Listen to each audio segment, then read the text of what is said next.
देखिए, बीजेपी के लोग पूर्व निर्धारित कार्यक्रम था, जितना छोटा सत्र इन्होंने किया, आप बतला दीजिए। इतना छोटा सत्र क्या कभी आपने देखा?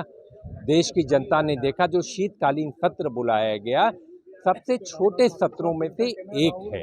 मैं कहना चाहूँगा, देश के सामने गंभीर मुद्दा है। वो मुद्दा है चुनावी सुधार का, वो मुद्दा है इंडिगो क्राइसिस का, वो मुद्दा है जो आबो हवा इस दिल्ली की और पूरे उत्तर भारत की खराब होती जा रही है, जिस पर सरकार लगातार फेल होती जा रही है।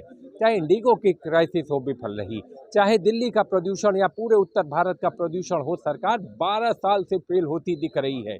उस पर कोई जवाब नहीं।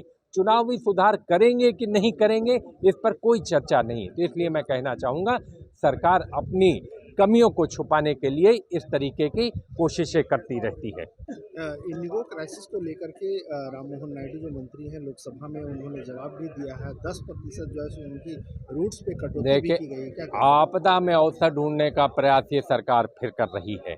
अपने उद्योगपति मित्रों को चोर दरवाजे से घुसाने का प्रयास फिर करने की एक मंशा इनकी दिखाई पड़ रही है।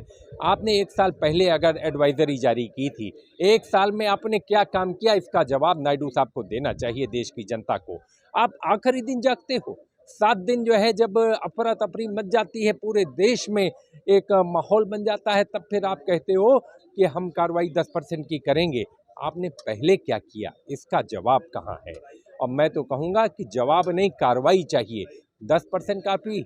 अपने उद्योगपति दोस्तों के लिए राजनीति करना ये उचित बात नहीं है। देश के लोग ये जानना चाहते हैं किस उद्योगपति को घुसाने की तैयारी इस सेक्टर में कर रहे हैं।